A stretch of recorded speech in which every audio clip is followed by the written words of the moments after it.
Voilà. Donc, nous allons échanger sur les caractéristiques essentielles d'une gestion efficace de la chaîne d'approvisionnement. Mon nom, c'est Eric Kamenier-Fom. Eric Kamenier-Fom. Pour ceux qui ont l'habitude de participer à nos webinaires, la plupart de ces webinaires, je les anime, surtout quand cela porte sur des thématiques qui entrent dans mon domaine de compétences, et notamment la gestion de la chaîne d'approvisionnement. Donc, je suis Certified Supply Chain Professional, le CSCP, et j'ai également passé le CSCM, Certified Supply Chain Manager. Donc, il s'agit des certifications dans le domaine de la chaîne d'approvisionnement, vraiment largement reconnues. L'un au niveau professionnel pour ceux qui n'ont pas une grande expérience, et le niveau manager que j'ai passé il y a de cela 1 an reconnaissent donc, n'est-ce pas, l'expérience et l'expertise dans le domaine de la gestion de la chaîne d'approvisionnement. Donc, vous avez IPE qui organise des sessions de formation pour accompagner les candidats à obtenir ces certifications. Donc, je suis également directeur de mission dans un cabinet de la place appelé Global Elite Conseil. Et nous accompagnons les entreprises, entre autres, dans l'audit de la supply chain, un métier que j'ai exercé pendant pratiquement 8 ans dans le secteur de l'électricité au niveau du Cameroun. Donc voilà à peu près ce qu'on peut dire concernant ma modeste personne. Mais sinon, en termes de définition, je crois que selon le profil des participants que j'ai vus, vous comprenez plus ou moins le concept de chaîne d'approvisionnement. Mais ce que je peux dire pour éclairer davantage, c'est que presque tous les produits présents sur le marché, c'est-à-dire tous les produits que nous voyons sur le marché, sont le résultat de la collaboration de diverses entités, diverses entreprises au sein d'une chaîne d'approvisionnement. Donc, quand vous allez dans un supermarché acheter un produit, c'est le résultat, n'est-ce pas, d'une longue collaboration entre différentes entités qui font partie de ce qu'on appelle la supply chain. Okay? Donc, la gestion de la chaîne d'approvisionnement porte donc sur la manière dont l'entreprise transforme les matières premières en produits finis. Puis, la manière dont cette entreprise transporte ces produits finis et les distribue jusqu'aux consommateurs finaux. De manière simpliste, c'est comme ça qu'il faut percevoir. C'est-à-dire toutes les entités qui interviennent dans la chaîne depuis l'origine du produit, c'est-à-dire les matières premières, comment ils ont été produits, etc., jusqu'au produit fini que nous, en tant que consommateurs, nous allons payer dans les supermarchés. Donc, les chaînes d'approvisionnement, c'est des systèmes qui relient les organisations à leurs fournisseurs, okay, qui leur permettent de produire, de distribuer des biens et des produits ou des services. Parce que même dans le domaine des services, on parle de gestion de la supply chain. Donc, ces systèmes-là organisent donc différentes activités, différentes ressources, différentes informations, mobilisent des ressources dans le but de rendre donc le flux, n'est-ce pas, de la chaîne d'approvisionnement plus efficace. Okay? C'est pour ça que dans la chaîne d'approvisionnement, on va retrouver des producteurs, par exemple. On va retrouver les entreprises qui font dans le transport. On va retrouver des entrepôts pour le stockage. On va retrouver des centres de distribution jusqu'au détaillant, c'est-à-dire celui qui met véritablement le produit fini aux mains ou bien à la disposition, si vous voulez, n'est-ce pas, du consommateur final. Donc, si on veut illustrer tout simplement le concept, on peut prendre l'exemple, n'est-ce pas, des fleurs. OK? Un exemple banal que tout le monde peut comprendre, je suppose. Imaginez un peu le parcours des fleurs, prenons les roses. OK? Depuis le fleuriste jusqu'au client final. C'est vrai que dans nos environnements, parfois le fleuriste est le vendeur, mais imaginez ça à grande échelle. OK? La production des fleurs à grande échelle. C'est-à-dire, cela suit tout un circuit avec plusieurs intervenants avant d'arriver au marché des fleurs pour que nous allions l'acheter. Donc, il y a un producteur de fleurs qui parfois est à l'extérieur du pays ou même s'il est à l'intérieur. Voilà, cela ne change pas grand-chose. Peut-être au niveau du transport, qui plante dans les graines, fait pousser dans ses roses. On imagine une entreprise ou bien un grossiste qui achète donc ces roses auprès on l'appelle, je crois, floriculteur ou floriste si vous voulez.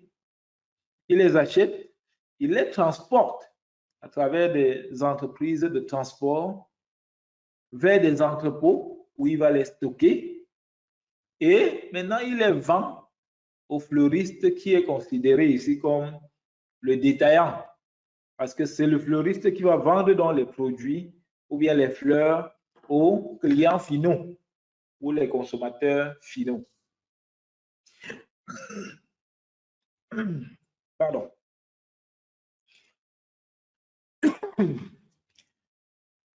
Donc voilà un peu décrit de manière,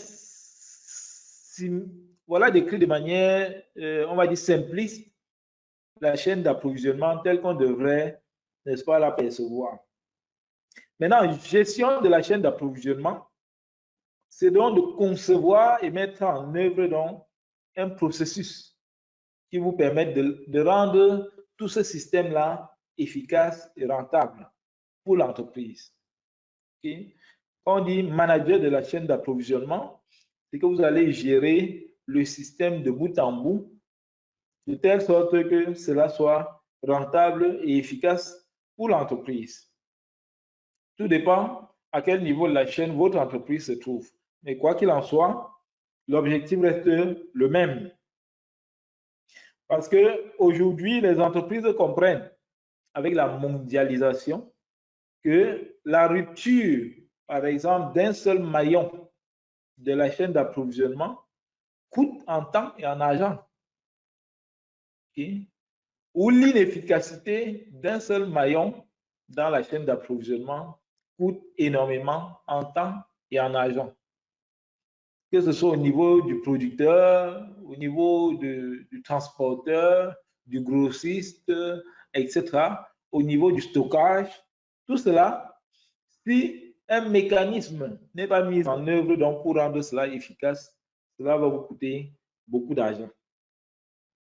Donc, la gestion de la chaîne d'approvisionnement doit utiliser diverses stratégies pour contrôler de manière, on va dire, centralisée, plus ou moins, les stocks internes, les stocks des fournisseurs, la production interne, la distribution, les ventes, etc., etc., afin de réduire donc les dépenses inutiles, réduire les délais qui peuvent s'étaler si rien n'est fait, etc., etc.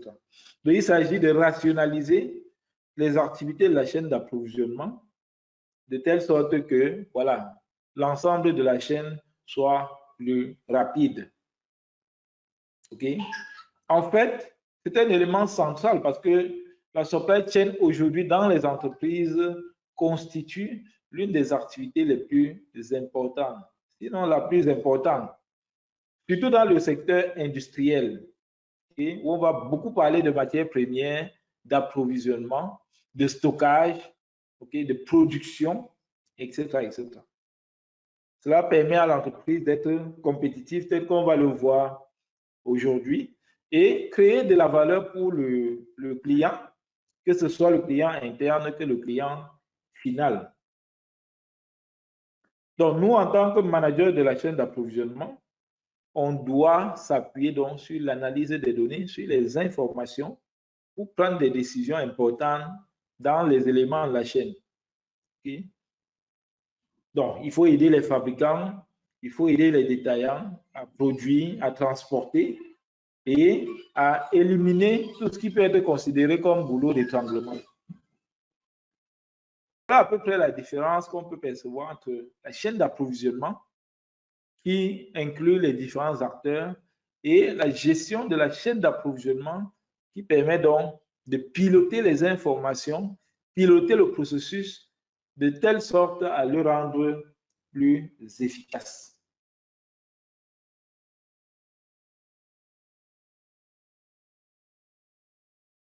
Donc, le dernier concept que j'ai prévu évoquer ici, c'est la confusion qui est généralement faite entre la chaîne d'approvisionnement et la logistique. Parce que ces deux termes qu'on confond, parfois, on va dire à tort.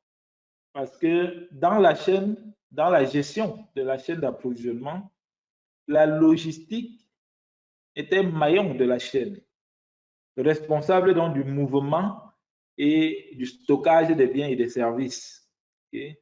Ainsi que des documents, des rapports sur les mouvements de stock, etc., etc. Donc, la logistique porte sur le transport, l'acheminement des stocks d'un endroit à un autre, et cela permet donc de rendre plus efficace la gestion de la chaîne d'approvisionnement. Mais l'erreur qu'on fait parfois, c'est de confondre donc la logistique à la chaîne d'approvisionnement. Donc, les composants de la logistique, on ne va pas s'étaler là-dessus ici, contribuent à la gestion des biens et des services qui sont indispensables donc pour une chaîne d'approvisionnement plus efficace. Donc, déplacer les matériaux, les produits finis, les services à travers les différentes étapes donc, de la chaîne d'approvisionnement. Donc, les gars de la logistique, parce que dans le département supply chain, on peut avoir par exemple une division pour la logistique ou bien un service logistique dont le rôle est principalement de collecter l'information qui lui permet de suivre l'état des articles et de tous les processus dans la chaîne d'approvisionnement. Et le stockage, donc conserver les produits, les matières premières en bonne qualité, au bon endroit. Okay? L'entreposage, les opérations quotidiennes de gestion de l'entrepôt, la réception, le stockage, le prélèvement, l'emballage, l'expédition, la réception, etc. Tout cela sont du ressort de la logistique. Même la manutention, okay? Donc le déplacement d'articles d'un bâtiment à un autre, d'un véhicule à un autre, etc., etc. Donc, quand on parle de manutention, d'entreposage, l'aspect sécurité, n'est-ce pas, de ces marchandises ou de ces éléments-là peuvent également entrer en jeu. Et même l'emballage. L'emballage, c'est-à-dire protéger et maintenir intacts les produits et les services qui sont, on va dire, expédiés ou mouvementés. Donc, la logistique, la gestion de la logistique en soi ne devrait pas être confondu à la chaîne d'approvisionnement qui est beaucoup plus large et qui comprend donc les éléments de la logistique. Donc, très important de faire cette précision parce que la logistique est un maillon dans la chaîne d'approvisionnement. Et donc, quels sont les composants de la chaîne d'approvisionnement? Comme composant, naturellement, vous ne pouvez pas être efficace dans ce domaine sans une bonne planification. Okay? Donc, avant que la chaîne d'approvisionnement même ne commence, la supply chain, L'organisation a besoin d'une stratégie ou bien des stratégies bien conçues pour gérer chaque étape du processus. On a vu que ça peut être très long, ça peut nécessiter beaucoup de rigueur, beaucoup de discipline. Donc, l'entreprise doit élaborer des plans pour déterminer, par exemple, le coût global de la chaîne, les bénéfices attendus de la chaîne, les ressources humaines nécessaires pour accomplir les tâches dans la chaîne. OK?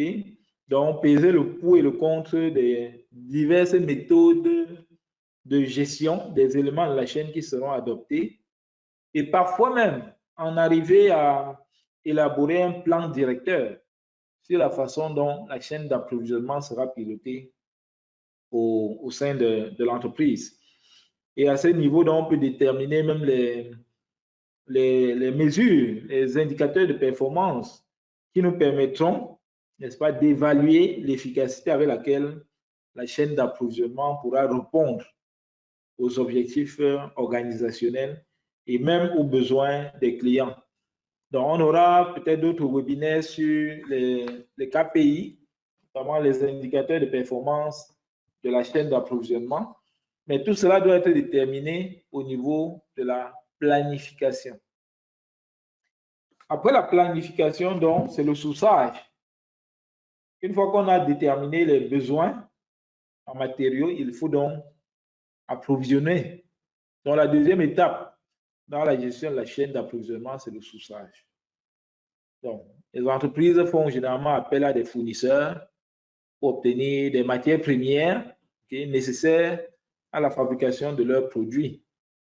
Donc, ici, au niveau du sourçage, il s'agit de trouver, n'est-ce pas, des matériaux de qualité appropriés à un bon prix pour permettre à l'entreprise de créer, n'est-ce pas, des produits finis de qualité et de proposer ces produits sur le marché à des prix les plus compétitifs possibles. D'accord? Et se forger donc une certaine réputation sur le marché. Donc, c'est pour ça qu'au sein du département supply chain, vous pourrez avoir un service chargé du sourçage. Parfois, on les appelle les achats, mais au sein des achats, même, on peut avoir des unités chargées du sourçage. Donc, l'approvisionnement, c'est vraiment lancer les procédures d'appel d'offres pour sélectionner les fournisseurs qui vont fournir, n'est-ce pas, les éléments qui nous permettront de produire, n'est-ce pas, des produits de qualité. Bon, ce n'est pas seulement dans le domaine industriel qu'on trouve cela, même dans le domaine des services. Vous voyez par exemple une chaîne hôtelière qui peut avoir besoin, n'est-ce pas, de recourir au sourçage pour les services d'entretien des piscines, okay, ou bien autre chose, le nettoyage et autres. Donc, que ce soit dans le domaine des services ou dans le domaine de la vente des produits, n'est-ce pas, ces composants peuvent plus ou moins s'y retrouver. Donc, après avoir choisi les fournisseurs, l'organisation doit gérer donc les relations avec ses fournisseurs, suivre les process, ok, notamment la commande, la réception, la gestion des stocks, ok, les autorisations de paiement. Tous ces éléments-là sont des points clés sur lesquels des risques doivent plus ou moins être maîtrisés. Parce qu'il faut s'assurer que ces éléments, la commande, la réception, la gestion des stocks, les paiements et tout ça, répondent à des normes élevées, n'est-ce pas, en matière de procédures internes. Donc, il faut absolument faire une certaine cartographie de chaque élément, cartographie des risques, bien entendu, de chaque élément prévu dans la chaîne d'approvisionnement et s'assurer que les contrôles seront mis en œuvre donc pour maîtriser ces risques-là. L'autre composante, c'est la production. On peut dire la fabrication, si vous voulez. Okay? C'est l'étape de la gestion de la chaîne d'approvisionnement au cours de laquelle les entreprises prennent les matières premières, mobilisent des ressources humaines ou des ressources naturelles et les transforment en biens ou services. On peut avoir un département spécialement dédiés aux activités de production. Okay? En fonction des besoins des clients, des objectifs commerciaux, le processus de production peut être différent d'une entreprise à une autre. Okay?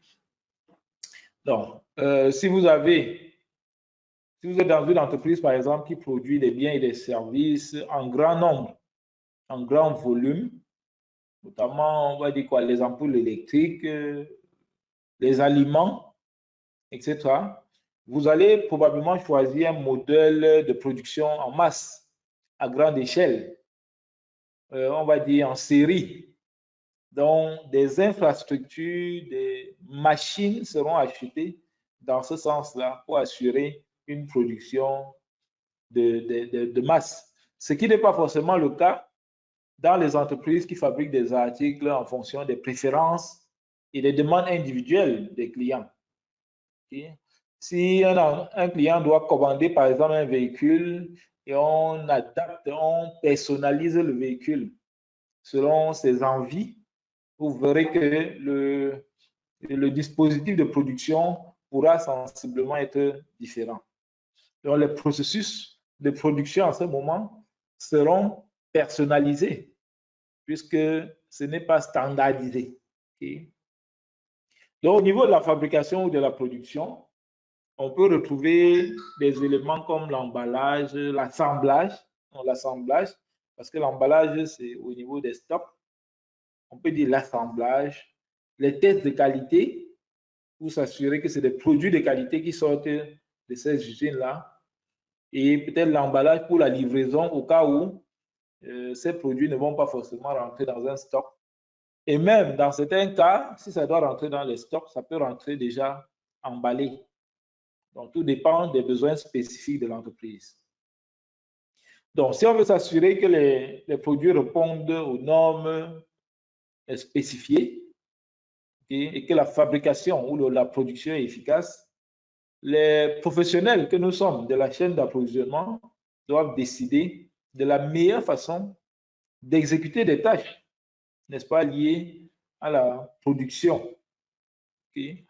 Notamment, il faut mesurer les performances. Il faut des indicateurs de performance au niveau de la production et il faut les mesurer. Il faut collecter des informations, parfois en temps réel, les analyser. Il faut être capable de gérer efficacement les installations de production, la maintenance préventive des machines, etc., etc. Et surtout, veiller à ce que s'il y a des réglementations spécifiques à respecter, voilà, qu'elles soient absolument respectées dans la chaîne, dans les chaînes de production. OK? Et peut-être même individuellement suivre la productivité de chaque travailleur impliqué dans la chaîne. L'idée, c'est vraiment que chaque élément de la chaîne d'approvisionnement fonctionne de manière optimale et de manière efficace. L'autre composant qui est lié à la livraison des produits finis ou à la distribution porte notamment sur l'étape où les produits sont déjà fabriqués et prêts, n'est-ce pas, à être consommés. Okay? Donc, au niveau de la livraison, la logistique peut intervenir parce que là, il faut transporter, il y a le transport, il peut y avoir le stockage même. C'est pour ça qu'on vous dit que la logistique, c'est juste un maillon dans la chaîne d'approvisionnement. Okay? Donc, ici, au niveau de la distribution, il s'agit de traiter les commandes des clients. Et là, on peut travailler en étroite collaboration avec le service commercial. Okay? Planifier les livraisons en fonction des demandes, la distribution, le transport et même la facturation des clients peuvent intervenir là, la réception des paiements. Vous voyez que dans la chaîne d'approvisionnement, pratiquement chaque fonction au sein de l'entreprise a un rôle à jouer à un moment donné ou un autre de la chaîne. Les ressources humaines, c'est eux qui doivent fournir le personnel et veiller à ce que ce personnel-là soit, on va dire, motivé, encouragé et atteigne le niveau de performance souhaité. L'autre élément de la chaîne d'approvisionnement, donc, on a parlé du transport qui peut être dans la distribution, mais dans certaines présentations, on pourrait distinguer, n'est-ce pas, la distribution du transport. Le transport qui est un élément également essentiel dans la chaîne d'approvisionnement et qui peut mériter, en fonction de l'ampleur, n'est-ce pas, de la chaîne, d'être traité séparément. Donc, tout dépend de l'ampleur de la chaîne d'approvisionnement que vous avez en interne. Donc, il y a des organisations qui vont utiliser des véhicules, d'autres des camions, des bateaux, des trains, des avions pour expédier les marchandises. Quand vous parlez d'Amazon, c'est une mastodonte. Okay? Et en matière de chaîne d'approvisionnement, rien de plus complexe et de plus dense que ces grosses organisations qui font essentiellement dans la livraison, l'expédition des marchandises. Donc, parfois, elles sous-traitent la livraison à des entreprises spécialisées dans le domaine. Et voilà, naturellement, le fait de recourir à des sous-traitants peut vous permettre de gagner en temps. Quoi qu'il en soit, si c'est géré en interne ou bien même sous-traité, il faut mettre en place un mécanisme de gestion des transports, des moyens de transport. Utiliser des techniques qui optimisent les mouvements entre les différents maillons de la chaîne, que ce soit avec des véhicules, des camions, des bateaux, des trains ou autre chose. Okay? Et notamment en termes de technique, on peut évoquer comme ça le fait de planifier, par exemple, les itinéraires de livraison et les charges d'expédition optimales en fonction du moyen de transport prévu. Okay? Il y a la gestion des retours. C'est vrai qu'une autre composante aurait pu être le fret. Le fret, okay? Dans l'expédition, si vous voulez, qui peut également être sous-traité à des entreprises de transit et autres. Okay? Mais tout cela peut être intégré dans l'aspect transport ou dans l'aspect distribution. Le retour, c'est la gestion des renvois, et renvois notamment par le client qui pourrait ne pas être satisfait et qui retourne les produits achetés. Okay? Même si votre entreprise dispose d'un programme solide de contrôle de la qualité, les produits défectueux, les produits endommagés que les clients peuvent ou sont susceptibles de retourner sont presque inévitables. En fait, le risque zéro n'existe pas. Pourquoi? Parce que les équipements en interne peuvent tomber en panne, des produits peuvent être défectueux, peut-être pas par incompétence ou bien par défaillance interne, mais parce que c'est un flux normal, parce qu'une production 100% de qualité est impossible pratiquement. Donc, des produits défectueux peuvent se glisser dans les mailles du filet. Okay? Selon la nature des produits et peut-être le processus mis en place, il peut arriver que le client, change juste d'avis, ou bien qu'on permette au client juste de ramener le produit et de prendre un autre produit à la place, ou le client peut aller plus loin en fonction de la nature du produit même, parce que si vous avez acheté un véhicule et que le freinage a été défectueux, vous comprenez que c'est votre vie qui a été en danger. Okay? Donc, l'entreprise court un risque à ce niveau qui peut être des poursuites judiciaires et autres. Mais les produits consommables, on peut se contenter parfois, n'est-ce pas, de changer de produit, même si cela porte atteinte donc à la réputation de l'entreprise. Okay? Naturellement, la gestion des retours doit être mise en place à travers un processus solide qui permet de le faire. Donc, l'entreprise a besoin, n'est-ce pas, de mettre en place un réseau réactif qui lui permet de gérer les retours en douceur, c'est-à-dire le plus doux possible, sans faire le bruit, parce que c'est un élément qui peut porter atteinte à sa réputation. Okay? Et même qui démontre sa bonne volonté à travers la manière dont elle gère, n'est-ce pas, les retours. Donc, le processus de retour généralement implique voilà, d'évaluer l'état d'un produit retourné, par exemple, pour déterminer est-ce qu'il doit être mis au rebut, est-ce qu'il doit être remis à neuf, est-ce qu'on peut retravailler cela, ou est-ce que ça doit recommencer la chaîne. Okay? Est-ce que ça doit être retourné au fournisseur initial, etc. Dans le processus, on doit autoriser d'abord le client à pouvoir retourner le produit. Et c'est un élément marketing important. Okay? Permettre au client, s'il n'est pas satisfait, de pouvoir ramener le produit, surtout quand il y a une défaillance due, n'est-ce pas, à l'entreprise. Et maintenant, il faut coordonner, n'est-ce pas, les retours et s'assurer que les éléments défaillants sont bien gérés. Et certains aspects même du processus peuvent permettre le remboursement aux clients. Et certains clients même peuvent demander intégralement le remboursement.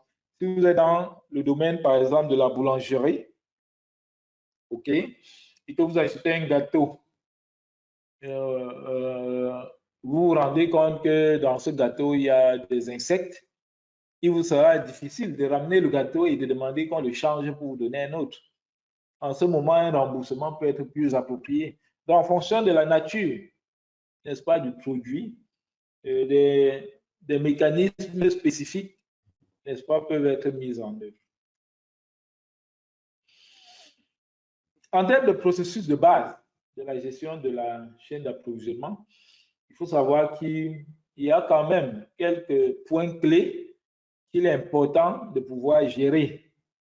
Il est important de prendre en considération, n'est-ce pas, pour comprendre et piloter efficacement la supply chain. Okay? Et tout ce processus-là constitue des enjeux pour l'entreprise.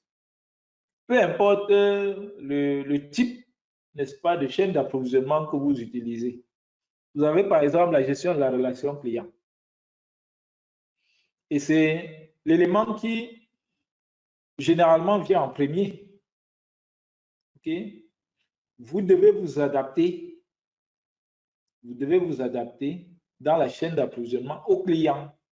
Parce que c'est le client qui est au début et à la fin de la chaîne. Parce que ce qu'on produit, c'est généralement la demande d'un client ou des clients. Et une fois qu'on les a produits, on les livre au client. Donc, le client est le centre, n'est-ce pas, de la supply chain. Si personne n'achète, alors il n'est pas nécessaire de produire quoi que ce soit. On est d'accord. Donc, en amont de votre chaîne, okay, il y a les clients. À toutes les étapes de la chaîne, il doit y avoir des mécanismes pour garantir la satisfaction des clients. Donc, pour la gestion de la relation client, aujourd'hui, heureusement, il y a des outils qui nous permettent de le faire, des CRM, qui permettent de recueillir les informations sur les clients à des fins marketing, d'études de marché, pour déterminer les produits, les services à leur proposer, peut-être dans l'avenir. Il y a des outils. Okay? Maintenant, la gestion du service client, c'est un autre processus qui est lié au premier, car c'est là que vous recueillez les réactions négatives et positives des clients pour déterminer donc les besoins futurs. Okay? Donc, c'est deux concepts qui peuvent parfois être assimilables, mais qui ont quand même quelques éléments de différence. Il y a la gestion de la demande, qui est également étroitement liée aux deux précédents. Parce qu'ici, on prend en compte les interactions, les commandes des clients pour déterminer la charge de travail tout au long de la chaîne. Okay? Qu'est-ce que le client a demandé? Qu'est-ce que cela implique que l'entreprise déploie comme ressources, comme mécanisme, comme moyen financier pour satisfaire ce client? Okay? Donc, les clients doivent être au centre de la supply chain et leurs demandes doivent être clairement identifiées et les implications de ces demandes clairement décrites. Donc, c'est une tâche importante, la gestion de la demande. Et là, on peut avoir des analystes de la demande qui doivent bien accomplir leur tâche pour déterminer véritablement la demande actuelle du client et potentiellement la demande future du client. Donc, qu'est-ce que cette demande est susceptible de devenir dans l'avenir? Ça nous permet d'anticiper, d'éviter tout gaspillage dans la chaîne d'approvisionnement. Il y a le développement des produits. Donc, le client a exprimé son besoin. Maintenant, il faut concevoir le produit qui répond à ce besoin-là. Donc, c'est une partie importante de la chaîne d'approvisionnement qui est, n'est-ce pas, déterminée par les précédentes étapes, là, la demande des consommateurs. Okay? Donc, généralement, vous devez travailler avec les données, n'est-ce pas, des applications qui sont mises en œuvre au cas où vous en avez, et même travailler avec le service client pour déterminer précisément ce que les clients veulent. Okay? Parce que ce qu'ils veulent va influencer donc les nouveaux produits qui seront mis sur le marché, les gammes qui seront développées et peut-être même déterminer ce qu'il faut arrêter immédiatement de fabriquer. Donc, il faut absolument intégrer, n'est-ce pas, les autres services dans ce processus, car il y a une incidence à tous les niveaux. Il y a la gestion de la relation avec les fournisseurs. Bon, là, ça va de soi.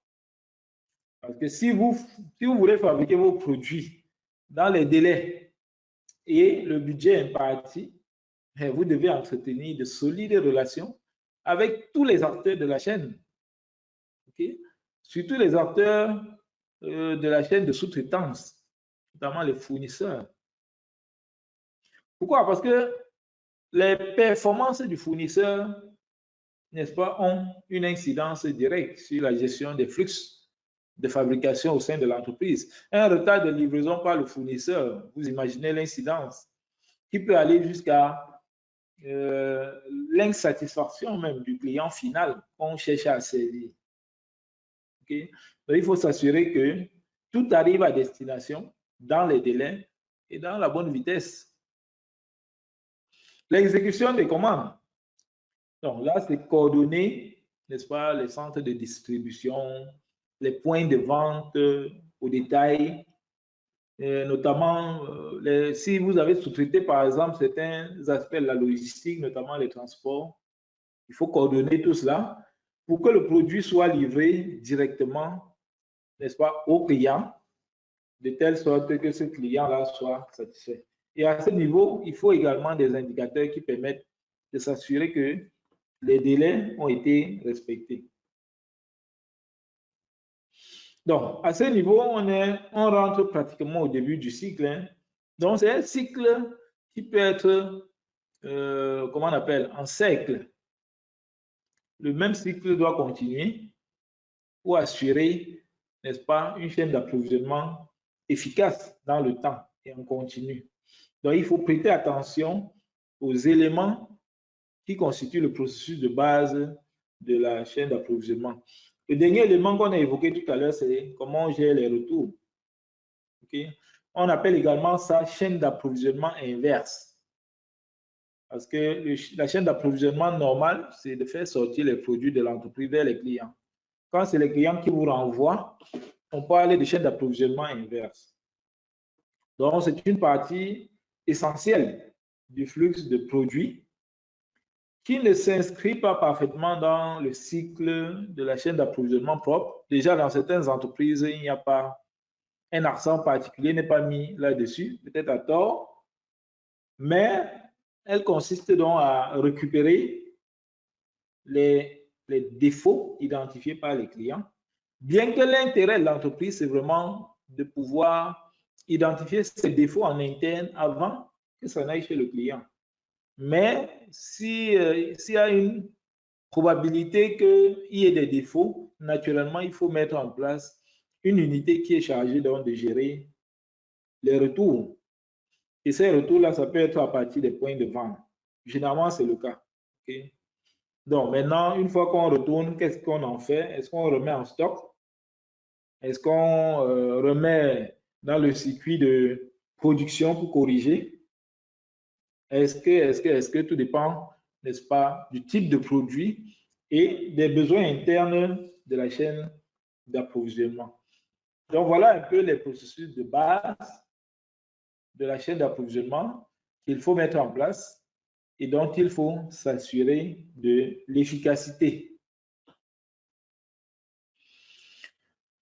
Parlons également des avantages de la gestion efficace de la chaîne d'approvisionnement. Donc, sur la base de tout ce qu'on a vu, le fait pour une entreprise de mettre en place toute une direction de la supply chain, vraiment, c'est pour s'inscrire dans la pérennité et c'est pour rendre ses activités plus compétitives sur le marché, en un mot. Et pour le faire, c'est à travers ces éléments-là. OK?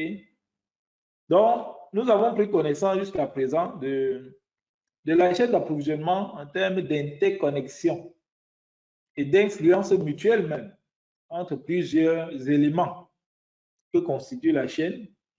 Maintenant, on va examiner les avantages spécifiques d'une gestion efficace de la chaîne d'approvisionnement pour votre entreprise.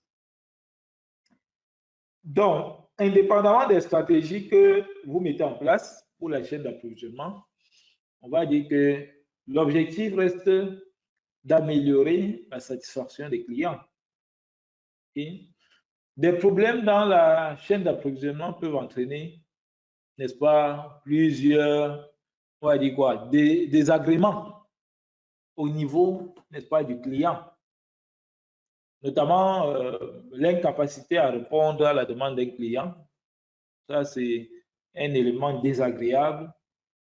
Le fait d'envoyer des commandes partielles ou incorrectes, vous avez peut-être mal compté, n'est-ce pas, les articles, les attentes prolongées pour l'arrivée des commandes, donc les délais qui ne font que s'étendre. On a dit 3 jours, mais c'est après 10 jours qu'il reçoit.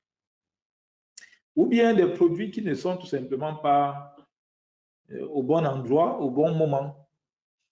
Il peut demander à être livré à Douala et on le livre plutôt à Garoua. Okay?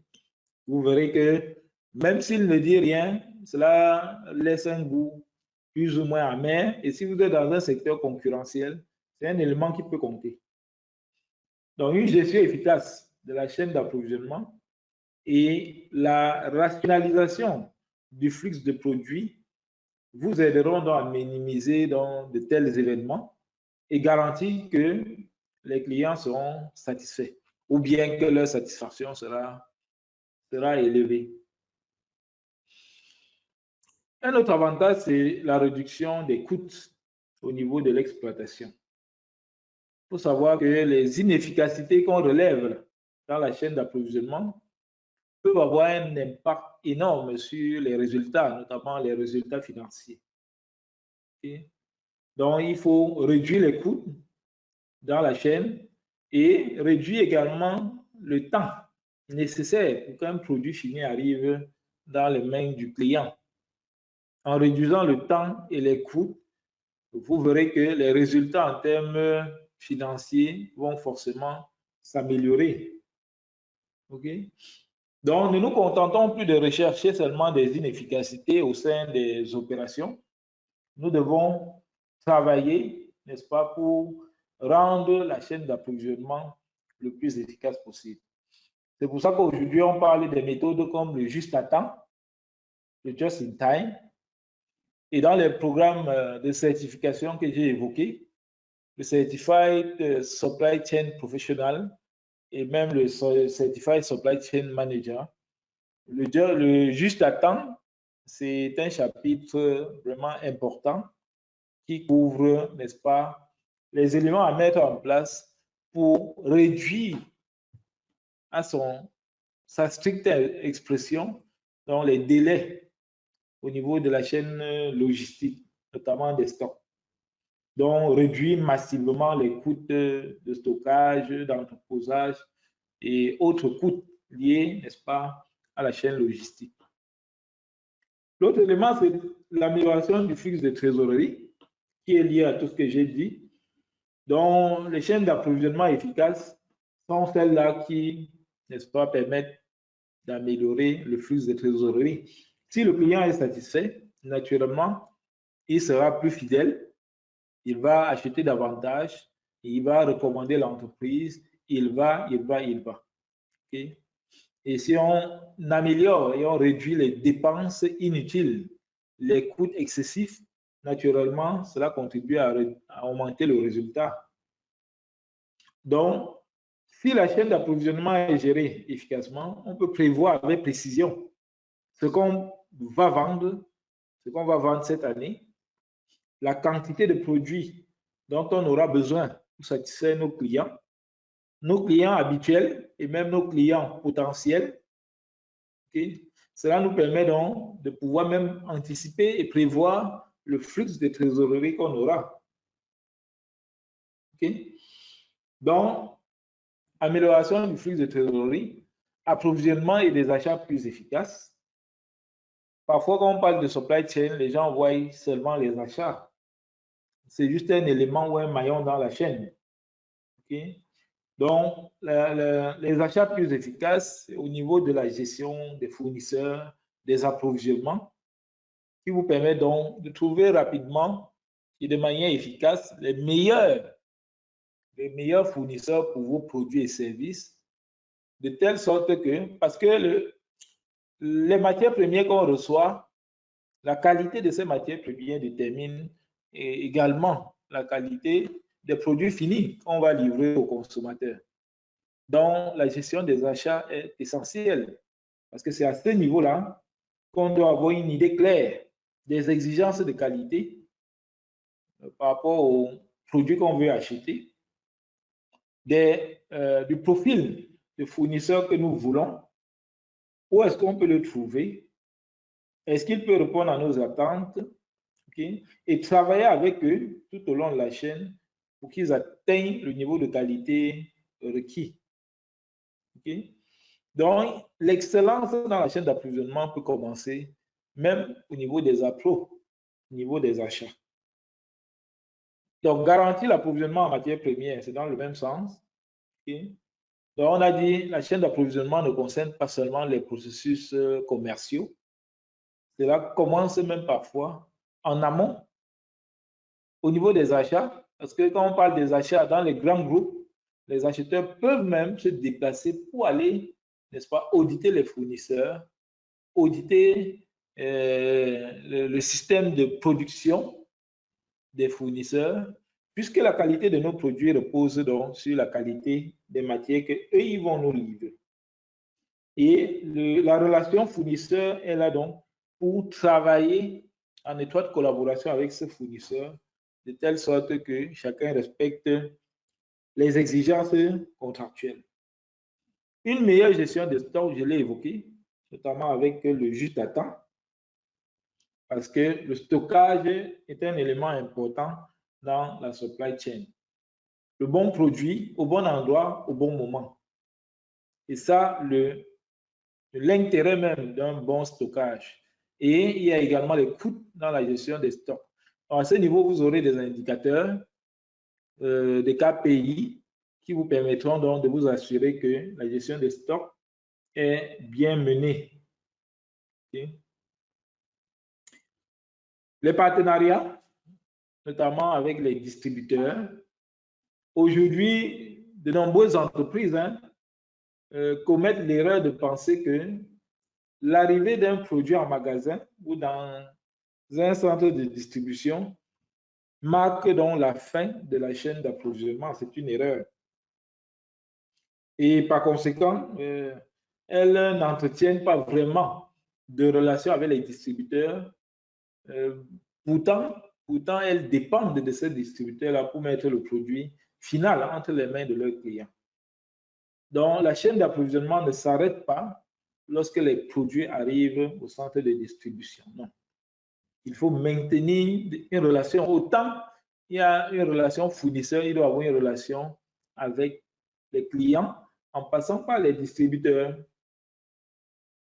Donc, retenons que la chaîne d'approvisionnement prend fin lorsque nos clients reçoivent nos produits et non nous en interne.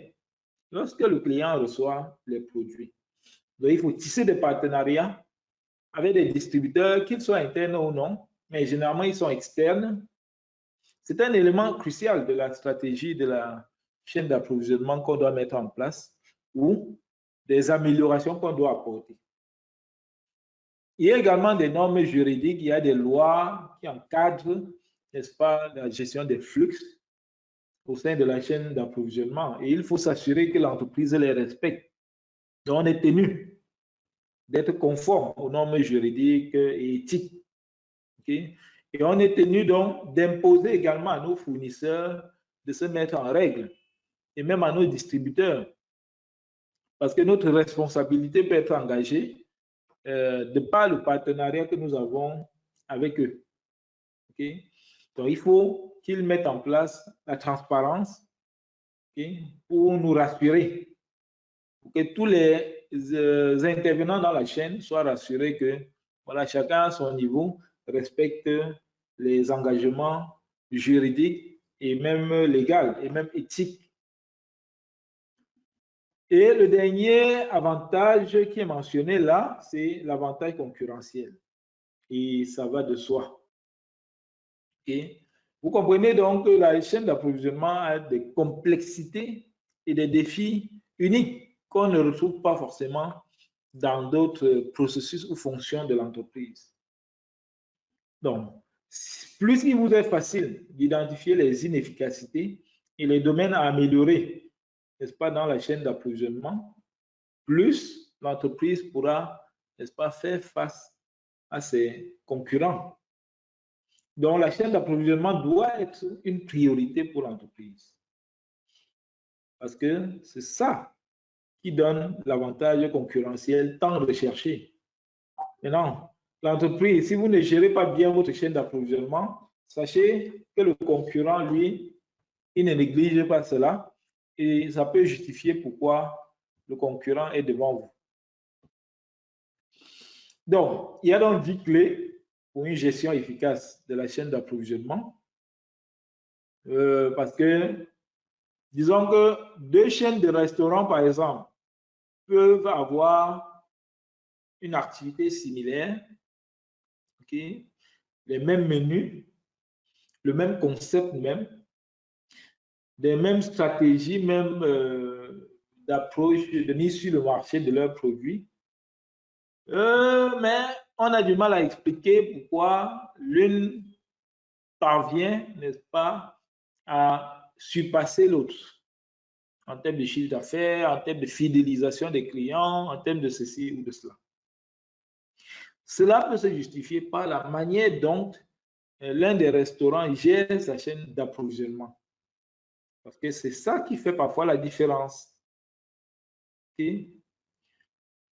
Donc, si vous voulez, par exemple, effectuer un audit rapide de la performance de la chaîne d'approvisionnement de votre entreprise, comment vous devez examiner, n'est-ce pas, dans quelle mesure la chaîne d'approvisionnement suit les 10 principes clés qui sont évoqués, notamment la transparence.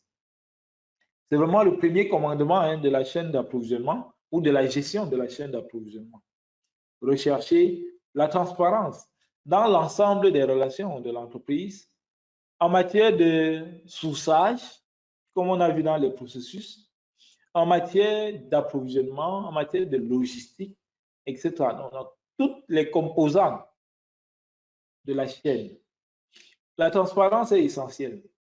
Ça vous permet, n'est-ce pas, de gérer les coûts, de définir et satisfaire les attentes, de vous assurer que chacun joue franc jeu, etc., etc. Donc, ça renforce la confiance entre les partenaires, entre les entités impliquées, n'est-ce pas, dans la chaîne d'approvisionnement. Et même avec le temps, plus vous êtes transparent et plus chaque partenaire est transparent, plus il y a des relations solides et fiables et même durables, n'est-ce pas, susceptibles de garantir pour votre entreprise la prospérité sur le long terme. OK? Donc, si on peut résumer l'essence même de la gestion de la chaîne d'approvisionnement en un mot, c'est bien la transparence. Okay? Il y a la gestion des risques. Tout au long de la présentation, j'ai évoqué le terme gestion des risques. Vous ne pouvez pas avoir une stratégie de gestion de la chaîne d'approvisionnement qui ne tient pas compte des risques. Les risques liés à la livraison des produits, les risques liés à la satisfaction des clients, les risques liés au délai avec les fournisseurs, etc., etc. À toutes les étapes de la chaîne d'approvisionnement, il y a des risques. Et il faut pouvoir les cartographier et prendre des mesures pour les gérer. Parce que quand vous gérez les risques, qui dit risque dit événement qui n'est pas encore survenu. Maintenant, est-ce qu'on s'est préparé, n'est-ce pas, à faire face à cet événement au cas où il surviendrait? Qu'est-ce qu'on a mis en place? Donc, être capable de gérer les imprévus, de réduire les vulnérabilités, n'est-ce pas, dans la chaîne d'approvisionnement, ça nous permet vraiment de nous prémunir contre un certain nombre de risques. Donc, une bonne gestion des risques signifie donc que tous les produits, tous les ingrédients essentiels, n'est-ce pas, au sein de la chaîne d'approvisionnement sont maîtrisés de bout en bout.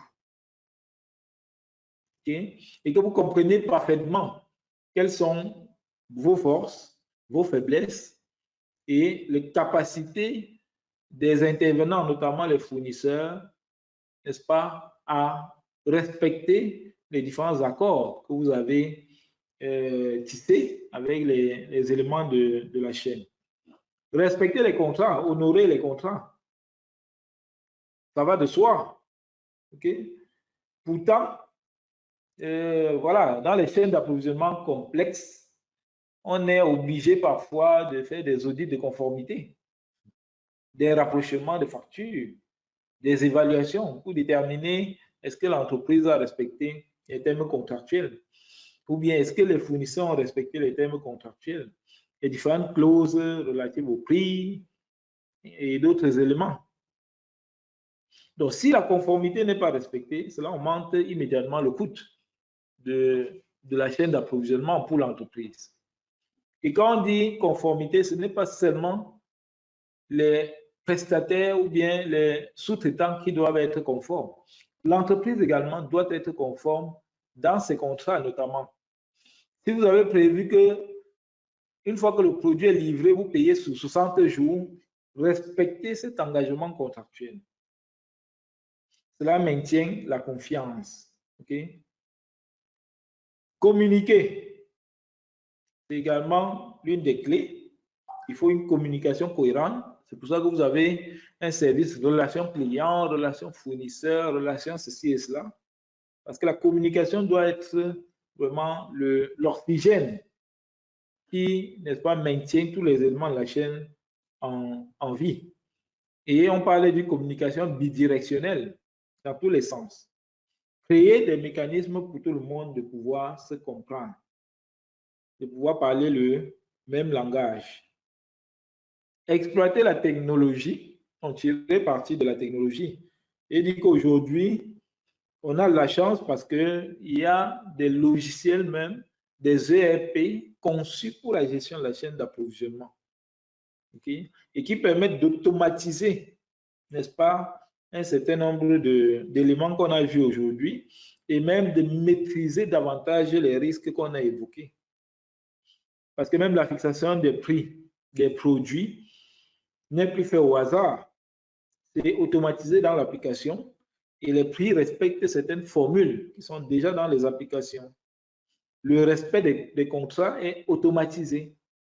Une fois qu'on a réceptionné les produits, comment la facture est engagée directement dans le système, valider si tout est OK et on peut vérifier à quel niveau est-ce que la facture a traîné, par exemple. OK? Donc, la technologie facilite, n'est-ce pas, les tâches complexes de la chaîne d'approvisionnement et rend même ces tâches plus gérables, fournir des données exploitables, des données qui peuvent permettre donc d'auditer facilement la supply chain, n'est-ce pas, pour la rendre plus efficace.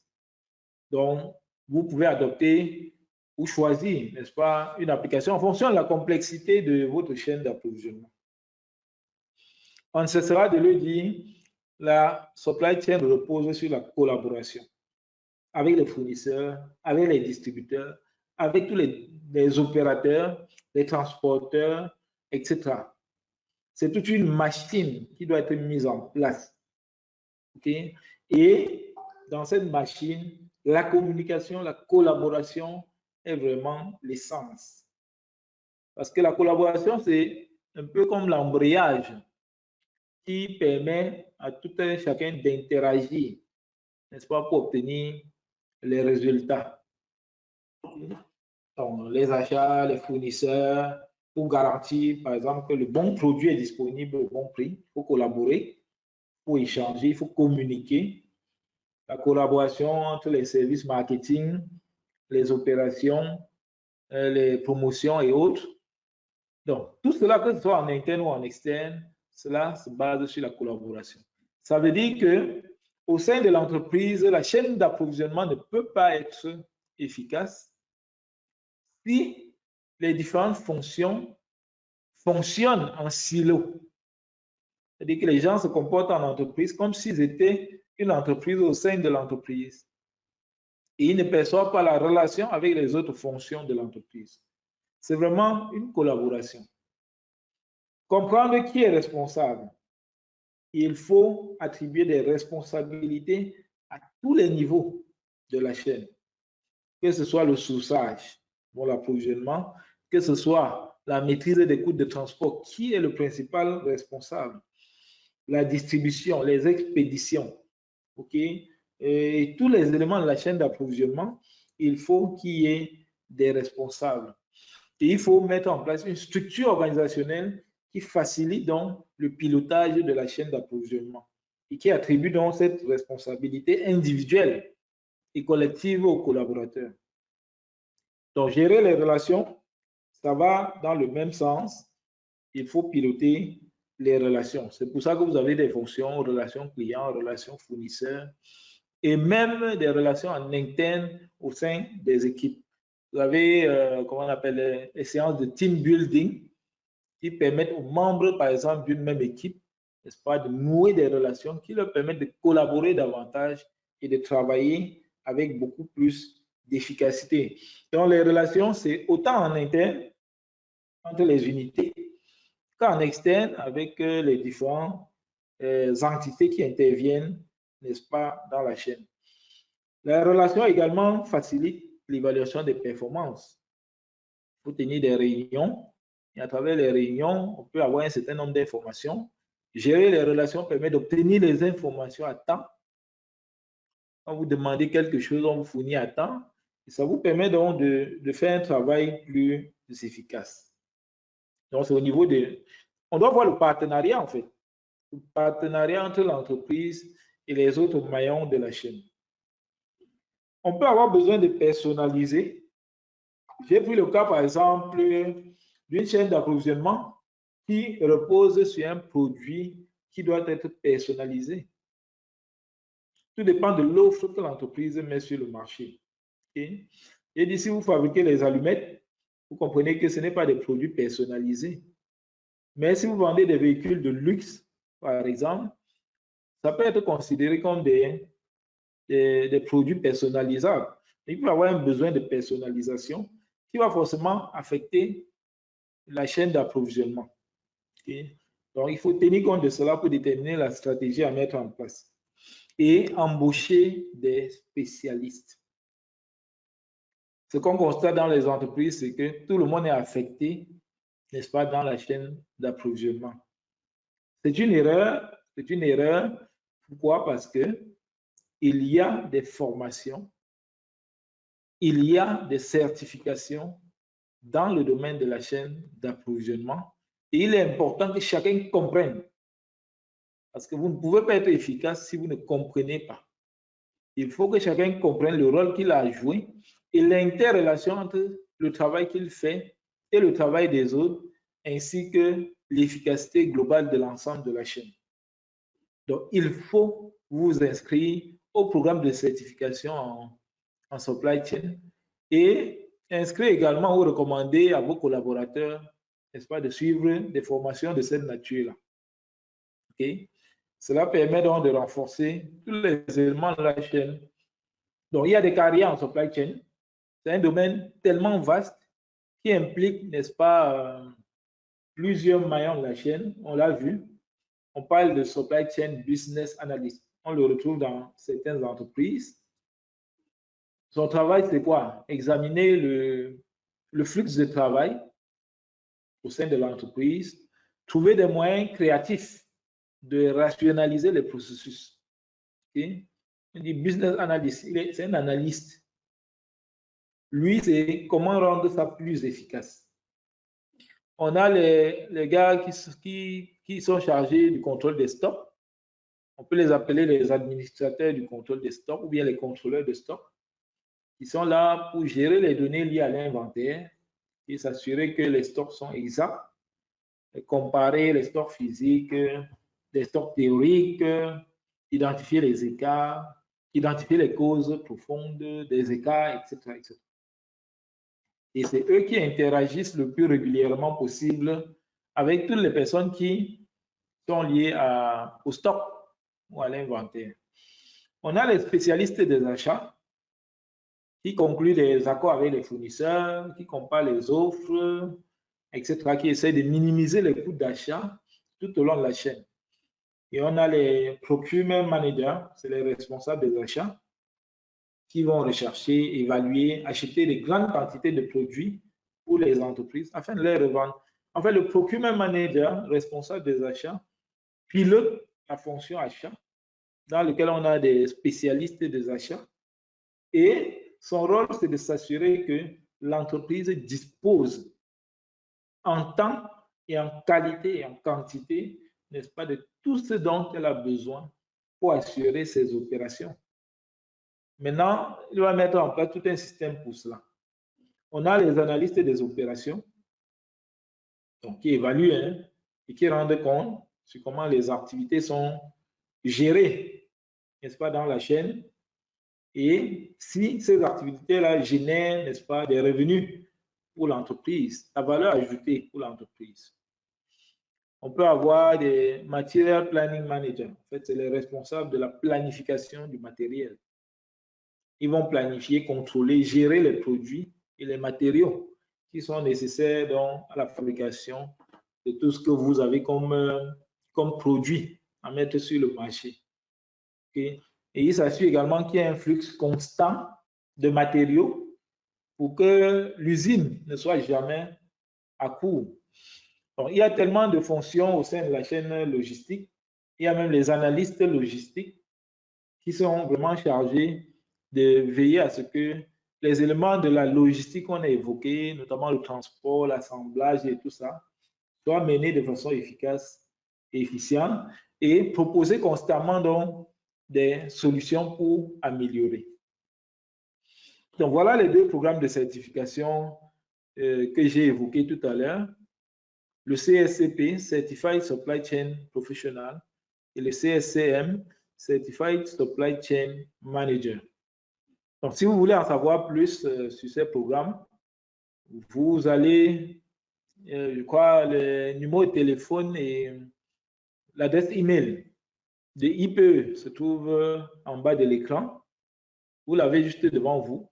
Donc, vous pouvez juste envoyer un mail et vous serez, n'est-ce pas, informé de l'ensemble du processus de certification.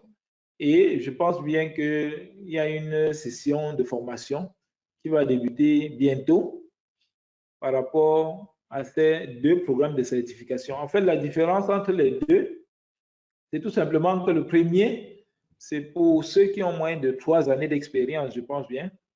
Et le second, c'est pour des professionnels vraiment expérimentés, 3 années en montant, et surtout ceux qui occupent des fonctions de management dans le domaine de la supply chain. Ceux également qui ont le CSCP sont éligibles pour le CSCM. Okay? Et je pense bien que le coût global pour le CSCP, c'est 720 000. Et là, vous avez formation, documentation et examen et certification. Et le CSCM, c'est 980 000 pour les particuliers et 1 480 000 pour les entreprises. Voilà. Et c'est le coût global. Je dis bien le CSCM, c'est pour ceux qui ont beaucoup d'expérience, au moins 3. Et le CSCP, c'est ceux qui ont moins de 3 années d'expérience professionnelle dans la supply chain. Surtout à des postes comme ceux qu'on a évoqués tout à l'heure là. Voilà. Donc, c'est tout ce que j'ai tenu à partager avec vous ce matin concernant cette thématique de supply chain. Si vous n'êtes pas encore dans le groupe WhatsApp, parce que l'enregistrement vidéo de cette conférence sera partagé dans le groupe Telegram IPE Formation. Je crois que vous avez reçu le lien dans le message de bienvenue qui s'affiche dans le chat. Donc, vous pouvez rejoindre immédiatement le groupe Telegram pour être informé des prochains webinaires. Et même les questions que vous aurez potentiellement par rapport à tout ce qu'on a présenté, vous pouvez les poser dans le groupe Telegram et je me ferai un plaisir, n'est-ce pas, d'apporter des éléments de réponse. Mais sinon, dès maintenant, je crois que s'il y a des questions, même sur le chat, vous pouvez écrire dans le chat et je pourrai apporter un éclairage avant qu'on se sépare.